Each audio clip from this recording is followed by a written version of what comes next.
കുറഞ്ഞ ചെലവിൽ അത്യാധുനിക ആരോഗ്യ പരിരക്ഷ. MCS hospital. We take care of your health.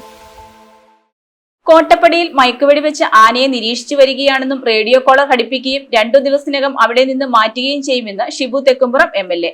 മേഖലയിലെ വന്യജീവി ശല്യത്തിന് ശാശ്വത പരിഹാരം കാണുന്നതിനായി ആധുനിക രീതിയിലുള്ള ഫെൻസിംഗ് സ്ഥാപിക്കുമെന്നും MLA പറഞ്ഞു. കോട്ടപ്പടി, പിണ്ടിമന പഞ്ചായത്തുകളിലെ ജനവാസ മേഖലകളിൽ കഴിഞ്ഞ 3 ആഴ്ചയായി ഭീതി വിതയ്ക്കുന്ന കാട്ടാനയെ അടിയന്തരമായി മയക്കുവെടി വെച്ച് മാറ്റാൻ വനംവകുപ്പ് നടപടി ആരംഭിച്ചു. സ്കൂൾ കുട്ടികളുടെ വാഹനങ്ങൾക്ക് മുന്നിലേക്ക് ആന ചാടുന്നതും തൊഴിലാളികൾക്കും യാത്രക്കാർക്കും ഭീഷണിയാകുന്നതും പതിവായിരുന്നു. ഇതിനു പുറമെ വ്യാപകമായി കൃഷിയിടങ്ങളും ആന നശിപ്പിച്ചു. നിലവിൽ 15ഓളം ഉദ്യോഗസ്ഥർ മയക്കുവെടി വെച്ച ആനയെ നിരീക്ഷിച്ചു വരികയാണെന്നും റേഡിയോ കോളർ ഘടിപ്പിക്കുകയും 2 ദിവസത്തിനകം അവിടെ നിന്ന് മാറ്റുകയും ചെയ്യുമെന്നും ഷിബു തെക്കുംപുറം MLA പറഞ്ഞു. സ്കൂൾ കുട്ടികളുടെ വാഹനങ്ങൾക്ക് മുമ്പിൽ ചെന്ന് ചാടുക, ആളുകൾ ജോലിക്ക് പോകുമ്പോൾ അവർക്ക് ഭീഷണിയാവുക, അതോടൊപ്പം തന്നെ നിരവധി കൃഷിയിടങ്ങൾ നശിപ്പിക്കപ്പെട്ട അവസ്ഥയിലായിരുന്നു കഴിഞ്ഞ 3 ആഴ്ചയായി ഈ 2 പഞ്ചായത്തുകളിൽ. ഇതിനെതിരെ ശക്തമായ നടപടി സ്വീകരിക്കണമെന്ന് വനംവകുപ്പ് മന്ത്രി ഷിബു ബേബി ജോണിനോട് ആവശ്യപ്പെടുകയും അതനുസരിച്ച് ഉദ്യോഗസ്ഥന്മാർക്ക് നിർദ്ദേശം കൊടുക്കുകയും ചെയ്തു. കഴിഞ്ഞ 2 ആഴ്ചയായി ഈ കാര്യത്തിൽ ഒരു നടപടിയും കൃത്യമായി സ്വീകരിക്കാൻ അവർക്ക് കഴിഞ്ഞില്ല. ഇവിടെ പഞ്ചായത്ത് പ്രസിഡന്റുമാരുണ്ട്, ബ്ലോക്ക് പഞ്ചായത്ത് പ്രസിഡന്റുണ്ട്. ഇവരെല്ലാം നിരന്തരമായി ഈ ആന എല്ലാ ദിവസവും ജനവാസ മേഖലയിലേക്ക് ഇറങ്ങുന്നു, ജനങ്ങൾക്ക് വലിയ ഭീതി വരുത്തുന്നു. എല്ലാ തരത്തിലും ബുദ്ധിമുട്ടുണ്ടാക്കുന്ന ഈ അവസ്ഥയ്ക്ക് പരിഹാരം കാണണമെന്നുള്ള വലിയ ആവശ്യം ശക്തമായി തന്നെ ഉന്നയിക്കുകയും ആ ആവശ്യവുമായി വീണ്ടും വനംവകുപ്പ് മന്ത്രിയെ കണ്ട് കാര്യങ്ങൾ പറഞ്ഞു. തീരുമാനമാവാൻ വലിയ ബുദ്ധിമുട്ടാണ് കഴിഞ്ഞ 2 ആഴ്ചയായി ഉണ്ടായത്. ഉദ്യോഗസ്ഥന്മാർ ഇക്കാര്യത്തിൽ ഒരു നടപടിയും സ്വീകരിക്കാൻ തയ്യാറായില്ല.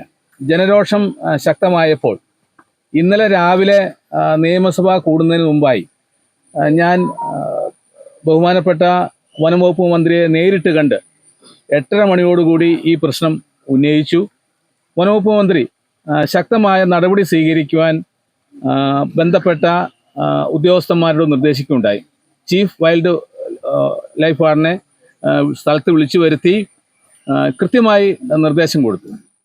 മേഖലയിലെ വന്യജീവി ശല്യത്തിന് ശാശ്വത പരിഹാരം കാണുന്നതിനായി ആധുനിക രീതിയിലുള്ള എലിഫന്റ് ഫെൻസിംഗ് സ്ഥാപിക്കുമെന്നും MLA പറഞ്ഞു. ഈ കാര്യത്തിൽ കഴിഞ്ഞ ദിവസം കോതമംഗലത്ത് വനംവകുപ്പ് മന്ത്രി വന്നപ്പോൾ നമ്മൾ ശക്തമായി ഈ ആവശ്യം ഉന്നയിക്കുകയും ശാശ്വതമായ പരിഹാരം കണ്ടെത്തണമെന്ന് ആവശ്യപ്പെടുകയും ചെയ്തിട്ടുണ്ട്.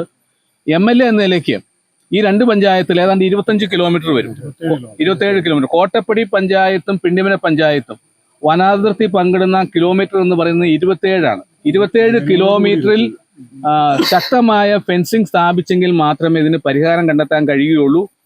എലഫന്റ് ഫെൻസിങ് എന്നുള്ള ഒരു സംവിധാനം ഏതാണ്ട് 1.25 കോടി രൂപ ഈ പദ്ധതിക്ക് 1 കിലോമീറ്ററിന് ചെലവ് വരും.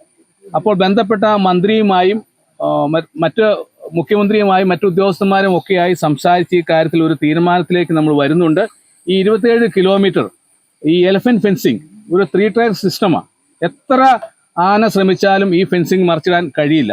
പ്രത്യേകിച്ച് വയനാട്ടിലും അതോടൊപ്പം തന്നെ തൊടുപുഴ നിയോജകമണ്ഡലത്തിലും ഒക്കെ പരീക്ഷിച്ചിട്ടുണ്ട്, അത് വിജയമാണെന്ന് കണ്ടിട്ടുണ്ട്. അപ്പോൾ ഈ എലഫന്റ് ഫെൻസിങ് സ്ഥാപിക്കാനുള്ള നടപടി പ്രത്യേകിച്ച് ഈ 2 പഞ്ചായത്തുകളെ സംരക്ഷിക്കേണ്ടത് വലിയ ആവശ്യമാണ്. വരും നാളുകളിൽ മുഖ്യമന്ത്രി ഉൾപ്പെടെയുള്ളവരുമായി ചർച്ച നടത്തി 1 വർഷത്തിനകം ദുരിതത്തിന് പൂർണ്ണമായ പരിഹാരം കാണുമെന്നും MLA ഉറപ്പു നൽകി. News desk, Muvattupuzha news. Kothamangalam രൂപതയുടെ കീഴിൽ പ്രവർത്തിക്കുന്ന ഉന്നത വിദ്യാഭ്യാസ സ്ഥാപനം Viswajyothi engineering college Vazhakulam. Autonomous പദവിയുടെ തിളക്കത്തിൽ സാങ്കേതിക വിദ്യാഭ്യാസ രംഗത്ത് 1/4 നൂറ്റാണ്ടിന്റെ പാരമ്പര്യം. NBA, NAT അക്രഡിറ്റേഷനുകൾ, മൾട്ടിനാഷണൽ കമ്പനികളിലടക്കം മികച്ച പ്ലേസ്മെന്റ്, അന്തർദേശീയ നിലവാരമുള്ള ലാബുകൾ, അക്കാദമിക് എക്സലൻസിനോടൊപ്പം വൈവിധ്യമാർന്ന പാഠ്യേതര പ്രവർത്തനങ്ങൾ, BTech കോഴ്സുകൾ, MBA, ആഗോള തൊഴിൽ സാധ്യതകളുമായി hotel management and catering technology. Silver ജൂബിലിയുടെ നിറവിൽ അക്കാദമിക് മികവിന്റെ 25 വർഷങ്ങൾ പിന്നിടുന്ന വിശ്വജ്യോതിയോടൊപ്പം നിങ്ങളുടെ ഭാവി സുരക്ഷിതമാക്കൂ.